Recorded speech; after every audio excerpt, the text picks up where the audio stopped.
Tu filmes toujours? Ouais, D'accord. en direct. Oui, donc on va revenir sur les événements les récents, là, c'est par rapport à samedi. Ouais. Je me permets de rappeler. Toi, t'étais pas forcément là dans Moi, la j'ai grosse pas manif. manifesté. Moi, je man- manifeste pas avec ces Ah non. organisateurs. Ah non, il a voulu nous montrer. Voilà, donc Moon, plus tous les GJ et ceux qui ne sont pas GJ, des étudiants de 16 ans qui se sont tournés en garde à vue. J'ai vu des trucs sur internet, voilà. Donc voilà, je le remets, bon, voilà. Merci on est Alain. on est avec vous, avec tous, voilà. Voilà. Allez hop, pour pas attraper Il y a froid. une belle lumière aussi ici. Oui, en fait, des manifs, quand ça part de travers, tu sais très bien pour qui elles sont organisées, t'as pas envie d'y participer. Mais c'est pas les manifs quand elles partent.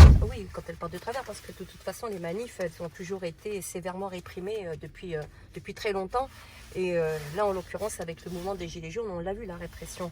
Mais là, si tu veux, c'était au niveau des organisateurs. Moi, je trouve qu'il y a des choses qui sont... Voilà, ça ne répond pas du tout à mes attentes. C'est des personnes qui n'ont pas les mêmes qui ne portent pas les mêmes revendications que moi, même si, attention, lutter contre la loi globale sécurité, etc., toutes les dérives liberticides qui sont mises en place par ce gouvernement hérétique, je suis tout autant concernée que d'autres, sauf que moi, je ne supporte plus l'instrumentalisation d'une partie de la population, tout simplement. Donc, j'ai pas manifesté les 2 derniers samedis.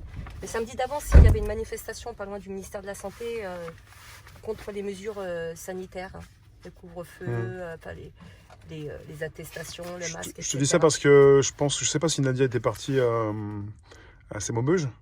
Non plus. Non, Nadia, elle était partie, elle avait Il y a des fois des choses en province, on va dire. Ouais, non, j'ai pas pu. Il y a beaucoup de choses qui se passent en France, il n'y a pas qu'à Paris, quoi. Ah oui, il n'y a pas qu'à Paris, mais puis surtout, il y a surtout, attention, l'instrumentalisation, et notamment l'instrumentalisation de la jeunesse, ce qui m'écoeure profondément. T'as pas envie de te faire manipuler comme d'autres peuvent Oui, voilà. l'être. Oui, dénoncer les lois liberticides, oui, je suis d'accord. Manifester pour nos libertés, oui. Mais il y a une manipulation de la part de certains groupes, que ce soit politiques ou autres. Et moi, je ne participe pas à ça, tout simplement. Donc tu étais à distance, enfin t'as vu les choses en direct ou t'as vu après en replay? C'est après ouais. quand j'ai eu les informations. D'accord. Hein. C'est après quand j'ai su qu'on avait il faut dire la vérité, c'est que samedi, on a participé à une rafle. Enfin, moi, personnellement, j'appelle ça une rafle. On a observé une rafle. Beaucoup de femmes, d'ailleurs. Et, oui, il y en a beaucoup qui l'ont remarqué, c'est important de l'avoir remarqué. Beaucoup de femmes qui ont été interpellées. Ouais, et j'ai pensé à cette phrase de Marlène Schiappa qui disait que les femmes, elles devaient être traitées comme les hommes quand il y avait des arrestations, etc. Et vu qu'elle est maintenant au ministère de l'Intérieur... elle a dit des femmes traitées comme les hommes lors des arrestations. Elle a dit ça. Il me semblait que c'était par rapport à ça. Les arrestations, ou les interpellations, ou... pas les jugements, il me semblait que c'était lors des interpellations, quelque chose comme ça. Ça sera à confirmer, mais... Donc ça résonne encore dans ta tête, ça veut dire quelque chose pour toi, puisqu'elle a dit ça. Bien sûr. Oui, mais au-delà de tout ça, c'est le symbole, la mère, tu vois, parce que c'est pas n'importe... Bon, il y avait des jeunes filles, bien entendu, mais il y avait beaucoup de femmes, des mères, des mamans, ou même des grands-mères, tu vois. Donc c'est le symbole, la femme. La femme, elle donne la vie, tu vois. La mère. Bon, après, dans un autre contexte, on dit la mère patrie, tu vois. C'est tout un symbole aussi derrière tout ça quand on touche à la femme. Et on sait que les femmes, elles sont souvent très engagées dans les luttes. Voilà. Hein, ils le savent. Oui. Et c'est aussi une manière de faire peur à cette population parce que, écoute, il va rester plus personne après si tu fais peur à toute cette population et notamment la population féminine. Même si, contrairement au message qu'ils pensent envoyer avec cette répression sans nom. Alors, ça s'éteint ? Ah oui, attends. Même si ils pensaient nous faire peur, moi je vais te dire très honnêtement, ça m'a au contraire surmotivé. Donc on a participé à une rafle de la part d'un pouvoir qui est complètement en déroute.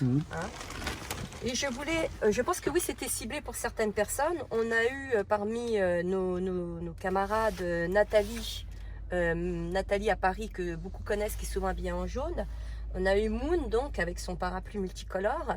Et on a eu une autre camarade d'Amiens, Mélanie, qui, beaucoup sont au courant, avait pris un coup de matraque derrière la nuque lors d'une manifestation de Gilets jaunes. Mais il y a eu d'autres personnes. Il y a eu Patricia, une gilet jaune d'une 60aine d'années, qui s'est retrouvée aussi en garde à vue pour être allée devant les commissariats. Moi, j'ai vu des jeunes filles, assez jeune, qui était placé en garde à vue. J'étais même très étonnée de cette proportion, effectivement, dans la population féminine parmi les arrêtés. Et je t'arrête juste quelques secondes. On a parlé de 140 personnes d'interpellés et tu nous as dit qu'il y a 80-90% donc de gilets jaunes. C'était ciblé. Alors je sais pas si tu nous as dit ça. Le taux, non, j'ai pas dit une ça. Grande partie des peut-être des gilets jaunes. Mais bien sûr. Mais Darmanin, il y avait un objectif de résultat par rapport à ce qui s'était passé la semaine précédente, ça c'est sûr, tu vois. Oui. Donc, et même pire que ça. Darmanin, a priori, il aurait passé toute sa journée, à toutes les heures, à donner les chiffres des interpellations en disant, voilà, on a interpellé les casseurs, on a interpellé les bébés, etc. Mais quand tu regardes les personnes qui ont été interpellées, en l'occurrence là, pour les gilets jaunes, bah, c'est des mères.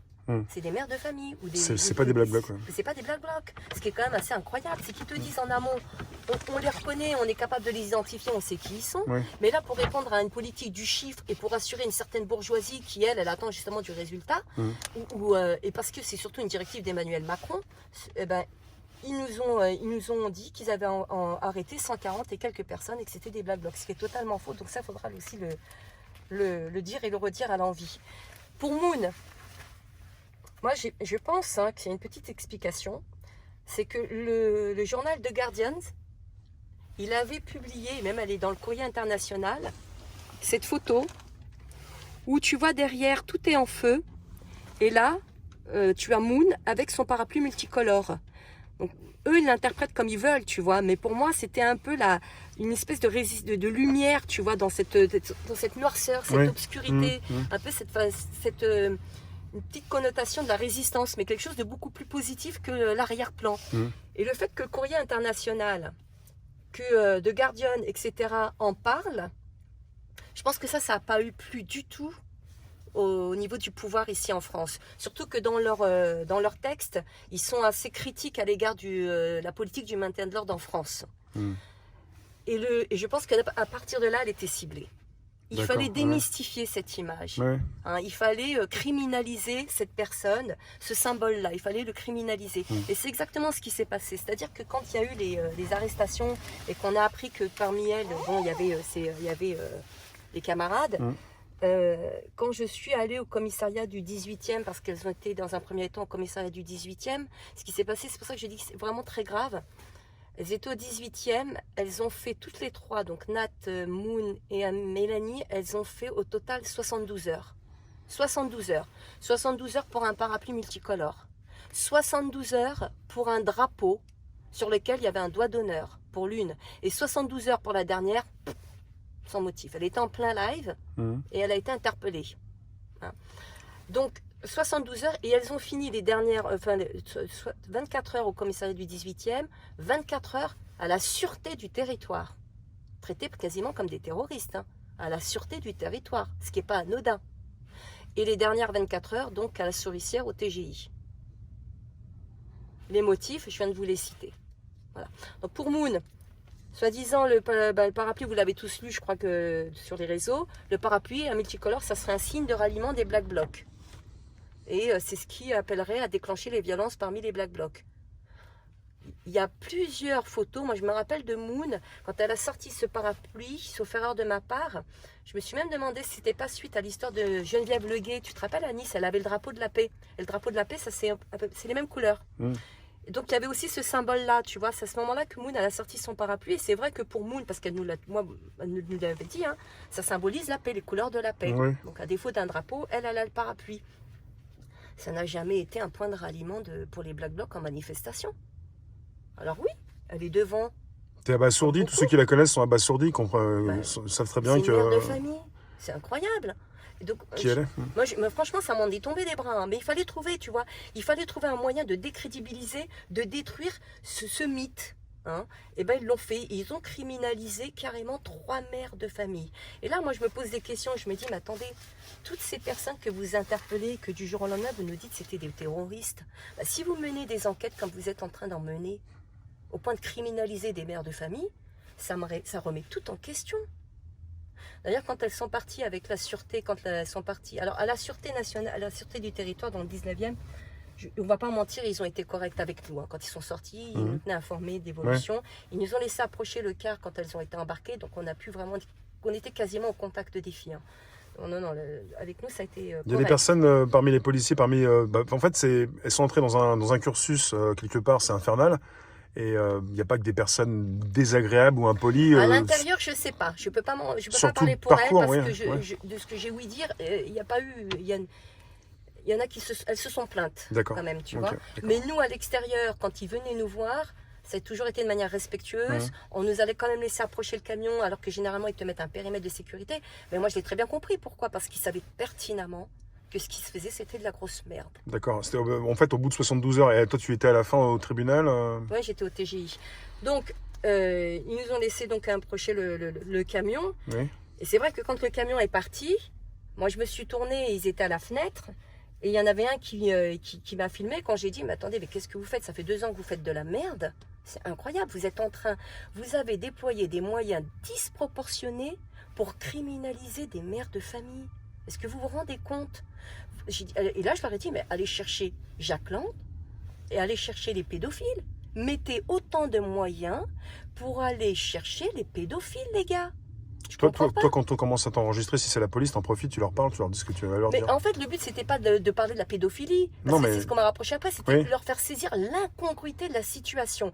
Je leur ai dit, mais allez chercher Jack Lang, allez chercher Cohn-Bendit, allez chercher Frédéric Mitterrand. Tu veux dire les vrais criminels aussi. Allez chercher Gabriel Maznev, allez chercher ceux qui font du tort à l'innocence en premier lieu. Oui. Je leur faisais comprendre, en fait, ce que je voulais leur faire saisir. Je crois qu'ils l'ont compris, parce que le mec qui me filmait, on m'a dit, oui, attention, il te filme, mais j'en ai rien à foutre. J'ai dit, il va pas m'interpeller pour ce que je dis, parce que de toute façon, j'ai le sentiment que les pédophiles, ils sont protégés dans notre pays. Il n'y a pas plus de mouvement que ça. Donc, je voulais leur faire saisir, mais attendez les gars, pendant 24 heures, vous êtes allés chercher de quoi criminaliser des mères de famille. Et vous me dites à moi, on n'a pas les moyens pour enquêter sur la pédocriminalité. Je crois que c'est Nadia, une fois, qui avait dit dans un live qu'en France, il y avait 30 enquêteurs pour enquêter sur la pédocriminalité, contrairement à d'autres pays où ils étaient, je crois, 200, 300, je ne sais plus combien. Ben oui, mais moi, je suis désolée, quand je vois déjà le peu de moyens, entre guillemets, qu'on met pour criminaliser des mères de famille, qu'à côté de ça, on ne fait rien contre les vrais criminels, je m'interroge. Donc, tout ça n'était que politique. Tout ça n'est que politique. C'est pour ça que moi je dis qu'il n'y a plus d'autorité. Moi je ne crois plus en l'autorité dans notre pays. Il n'y a plus de séparation de pouvoir dès l'instant où on a instrumentalisé la police pour criminaliser des mères de famille. Ouais. Ce qui s'est passé aujourd'hui dans notre pays, pour moi, est extrêmement grave. Pour 2 raisons. Parce qu'on a voulu criminaliser des mères de famille. D'ailleurs, il faut savoir que pour Moon, ils ont fait une perquisition. Ils sont partis chez elle et elle gardait les grenades qui avaient été utilisées, elle les gardait comme ça en souvenir, comme beaucoup le font. Beaucoup font ça. Oui. Ça traîne sur le trottoir.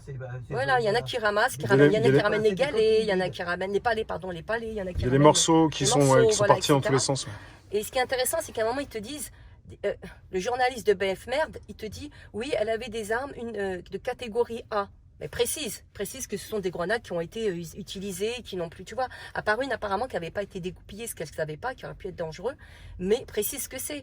Et donc, en réalité, ce qu'il faut voir dans l'information qu'il vous donne, quand il dit des armes de catégorie A, ils reconnaissent implicitement, parce que armes de catégorie A, ça veut dire des armes de guerre. Donc tu reconnais implicitement que vous avez utilisé des armes de guerre contre une population de civils désarmés. C'est ça la vraie info. C'est que vous avez eu du mal à le dire sur tous les plateaux télé, que vous avez utilisé des armes de guerre pour mutiler, voire tuer une population de civils désarmés. Voilà comment il faut la saisir, l'information. Oui. Donc voilà, pour la criminaliser, ils sont partis chercher les vieux détritus là, qu'elle avait conservés chez elle, malheureusement, et puis ils ont instruit un dossier à charge. Hein. Moi, je n'ai aucun doute sur le fait qu'elle sera de toute façon lavée blanchie. Sauf que pendant tout ce temps-là, elle a passé 72 heures. Psychologiquement, c'est très dur. Mais comme toutes les 3, quand je les ai vues sortir, elles étaient effondrées. Pour moi, personnellement, qui était à l'extérieur, ça a été très difficile. Franchement, j'ai été éprouvée par ces images. Bah, bravo, le soutien. Le soutien est important. Mais oui, le soutien est très important. J'expliquerai aussi comment il faudrait peut-être procéder à l'avenir. Mais ça a été dur pour moi de les voir comme ça. Mais j'imagine pour elles. Elles sont traumatisées. Aussi costauds. Tu peux être costaud et encore, on n'est pas tous aussi costauds psychologiquement face à la garde à vue, tu vois. Mais 3 jours de garde à vue. Et en plus, on te criminalise. On te dit que tu es la meneuse des Black Blocs. On veut te faire passer pour ce que tu n'es pas. Tu parles des médias, alors que dans les médias, sur les plateaux, on t'explique que les Black Blocs, c'est pas un groupement, c'est une action spontanée. Voilà, il n'y a pas de chef, on te dit ça. Pertinemment. On te le dit depuis des mais mois. Moi, je te dis, c'est par rapport à ces articles qui ont été faits outre-Atlantique et qui ça n'a pas pu au pouvoir. Et puis pour faire peur aussi, parce que si tu veux, ce sont des personnes qui souvent sont devant aussi dans les manifestations. Donc il faut leur faire peur à ces femmes-là. Et c'est symbolique aussi, la femme. Hein. Les femmes sont souvent courageuses, sont souvent en devant et dans le danger. Elles ont dû se justifier pour un parapluie multicolore. Elles ont dû se justifier pour un drapeau avec un doigt d'honneur. Elles ont dû se justifier jusqu'à leur tenue. Un pantalon militaire, que c'était un signe de radicalisation. À ce moment-là, tous les militaires, ils sont radicalisés. Qu'est-ce que c'est que ça? Non mais où on va? On est en France au 21e siècle. On devient un pays de Golemont. Je te jure, un pays de Golemont. Non mais attends, la sûreté du territoire. Est-ce qu'à un moment, aussi, ils ont pris conscience, à mon avis, ils étaient conscients que c'était de la grosse merde. Hein, pour être aussi sympa avec nous, c'est qu'ils avaient conscience qu'il y avait quelque chose qui n'allait pas, mais ils ne peuvent pas le dire. Ils peuvent pas le dire.